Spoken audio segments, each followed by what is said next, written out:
Hi, I'm Rick Dior, and that was a solo called Elvin Like, and it's from the book called Jazz Solos, Volume 1 by Rich Thompson. And this is part of a series that I've been doing for a little while, recording all of the solos that I use with my students. And each of these solos is dedicated to a different drummer. And this one is dedicated to the great Elvin Jones. So there's lots of little Elvin-isms in here. His style was extremely unique at the time. There was no one who played like him. There were even musicians who complained that they couldn't play with him. I guess you can bring yourself back to those days before John Coltrane. His style was very loose and open, didn't always keep his hi-hat on 2 and 4, very wide sounding beat, almost kind of laid back sound, very triplety. Of course, when he played with Coltrane, everything changed. That pretty much changed the world of jazz. That became a style all onto its own, that style of jazz. A lot of people call it post-bop, but the work of John Coltrane ranges from straight-ahead jazz all the way to the avant-garde. Elvin contributed a lot to that sound. Jimmy Garrison, the bass player, McCoy Tyner, the piano player, they all had a major voice in that group. Later on, Elvin went on to play on hundreds of other records, including many of his own, which are really fantastic. And his sound and his style just kept evolving over all these, those years until he passed. Just an amazing sounding and unique individual voice. You could listen to a recording of his and within, 20 seconds or less, just know it's him by the sound of his cymbals, his phrasing. Now, one of the unique things about him and his style is that he had tremendous technique. It might not seem that way from watching him because of the way he phrased and played almost a little bit sloppy, but he had great rudimental chops and technique, and I witnessed those on the many times that I got to see him live in New York with his own groups and lots of other folks. So just, like I keep saying, just a unique voice, and all jazz drummers owe a great debt of gratitude to him. Most modern jazz drummers are influenced in some way by Elvin Jones. This solo has lots of things to learn from. It's kind of a greatest hits, pun intended, of Elvin. So we'll start out in the beginning, and I added a little roll there. If you have the book, you won't see it in there. He did play some closed rolls, and he would explode into things like this. And he would double up his bass drum a lot of times on a hit. You see in this first line, it's just cymbal rhythm.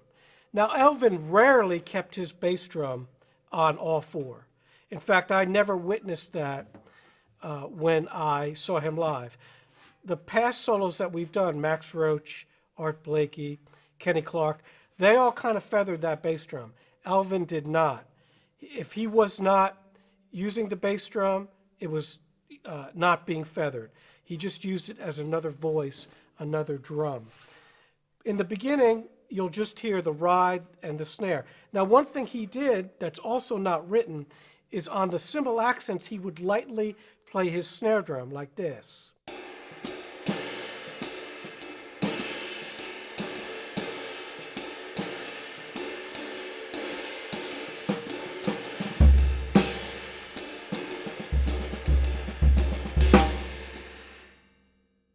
So he would kind of goose along that cymbal with that left hand, and the accents were also a unique thing, which he sort of invented, that ride cymbal pattern that goes like this.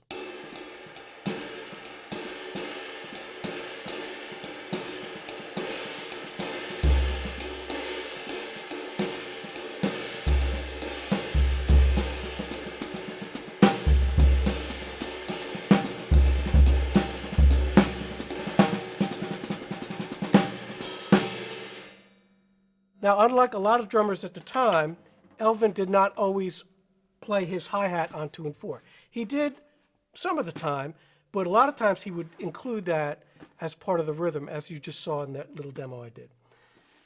The second line of the solo gets into more of a drum solo thing where he's playing this.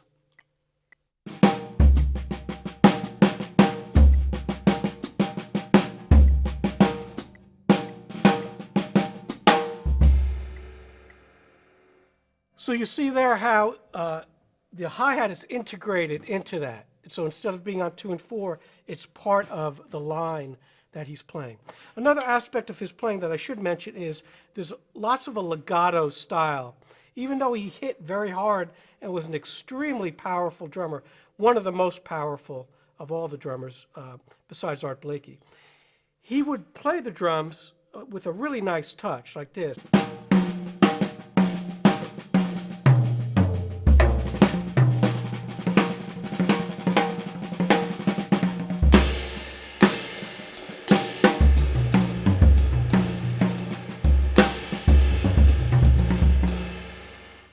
So he would just bounce off the drums, not play into them.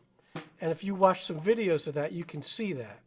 So again, you can play hard and loud, but also have a good sound. And he had a great sound on the drums. So a lot of this style, I call it legato playing, this open triplet bouncing style. Much of the solo is made up of these mixed cymbal rhythms. I just did a video on this a few weeks ago, where he's playing, like at bar 9, this kind of stuff.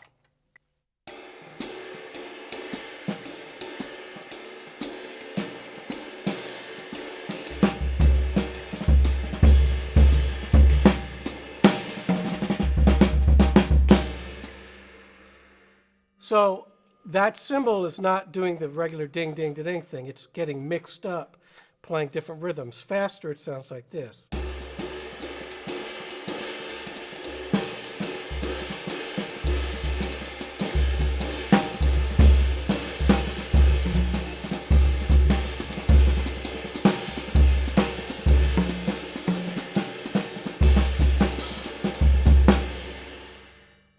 So you see how it's not just staying the same, it's moving around. And again, the snare drum is reinforcing some of those cymbal accents. We get into the meat and potatoes of the solo at the 1, 2, 3, 4, 5, 6th stanza. This is where it gets tough. So you have this rhythm on the last bar of that line that sounds like this.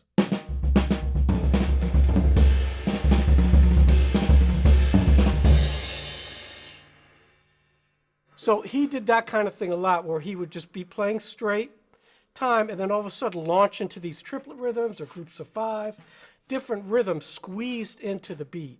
That's another trademark of his sound. First drummer to really do that.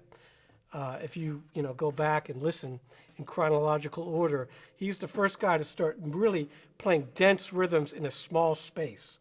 So that's a really difficult passage. A lot of times looking at this music like that, if you can see it, I shouldn't show that on camera, but if you have the book, you'll see how complicated his solos look. Unlike other solos, maybe Art Blakey or the earlier solos I did in this series, this actually looks hard on paper, because it is. It's physically hard. There's a lot of notes. At bar 25, we get into this open quarter note triplet thing that's pretty difficult.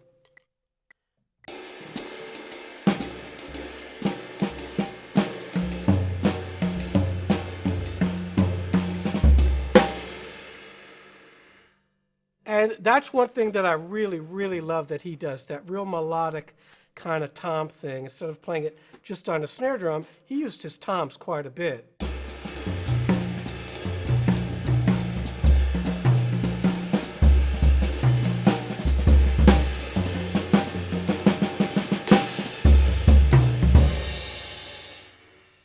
And he didn't just play triplets. Just there I played a group of 5. He would do that.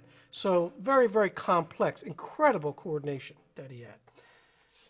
This one figure on page 2, second bar, is another Elvinism, where he would play 16th note rhythms under the ride cymbal.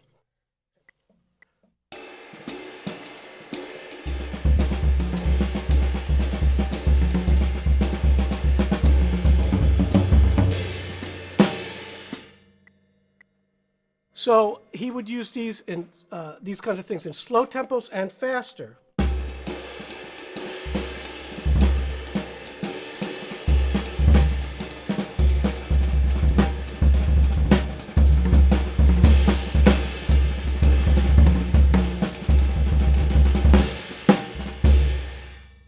So all that coordination up and down, lots of sixteenths. It's harder to play faster, but you can do it. A good record to listen to, and I've talked about this record before, is Unity, him and Larry Young, playing most of that record duo because Larry Young's an organist and he plays bass with his feet. Elvin's just going for it. It's with reckless abandon. You can hear all his greatest hits on that record. It's a really, really good one to listen to. And you can hear, the drums sound great. It's a Rudy Van Gelder recording. And just because of the nature of the open sound of the organ, you can really hear every single note he's playing. So I highly recommend that record. At bar 33, we go into that kind of thing again with the broken ride. So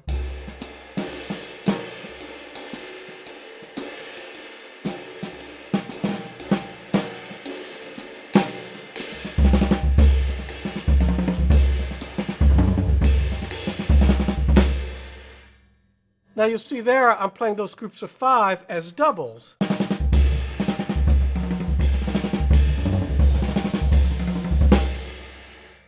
When I used to go see him play at every opportunity in New York, I must have seen Elvin 20 times at least. Whenever he was in town, I ran down there to the Village. So I would notice his stickings. That's one thing as I got older and more mature that I paid attention to. He did a lot of double stickings, you know.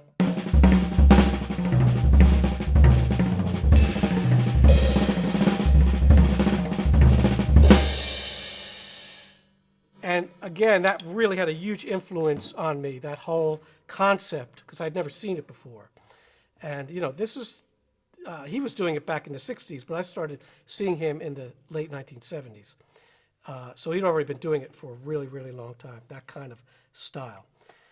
So make sure you experiment with these stickings, but he's a very double-oriented guy, He would not do a lot of, he did some, but not a lot of singles, like Tony Williams or Philly Joe or Art Blakey, and Max Roach, of course. Later on in this solo, at the end, well, I got one bar I want to show you that I really love. Bar before 49, he does this group of 5.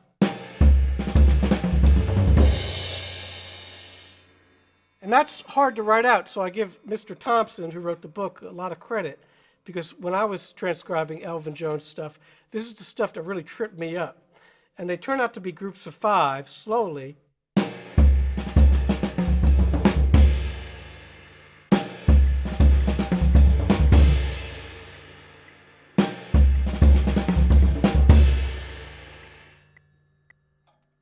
Now, I'm not sure Elvin was conscious of playing groups of 5. Probably not. He just played what he played. And that's why he's such a genius, because he invented this whole style of playing stuff like this. The only other guy I would compare it to would be Roy Haynes. He played a lot of interesting groupings as well. And I've said this before, but I feel like a lot of Elvin came out of some of Roy Haynes' playing early on. You could hear the influence in the hi-hat coordination, the triplet, the ultra wide cymbal pattern. The last bar of this solo is, again, typical Elvin, where he's doing this laid-back thing here.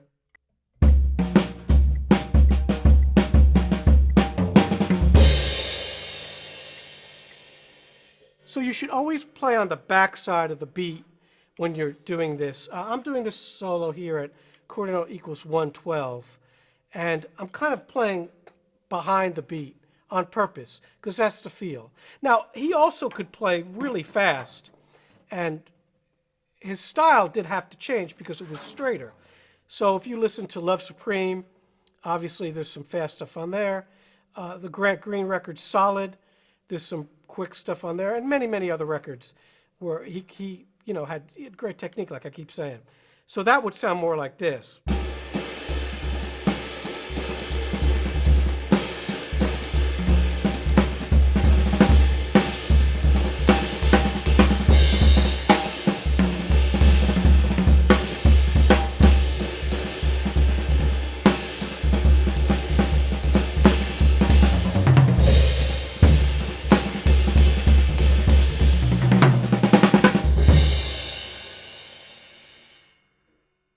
bit of Tony Williams in there too. So that wraps up this solo. I totally recommend learning this one. It is probably the hardest one in the book to read and execute. So you're going to have to work on it, a lot. This is something I only give my most advanced students to work on, and I also assign them a lot of listening as well when they work on this solo. So I'll just play a little for you, and we'll call it a day.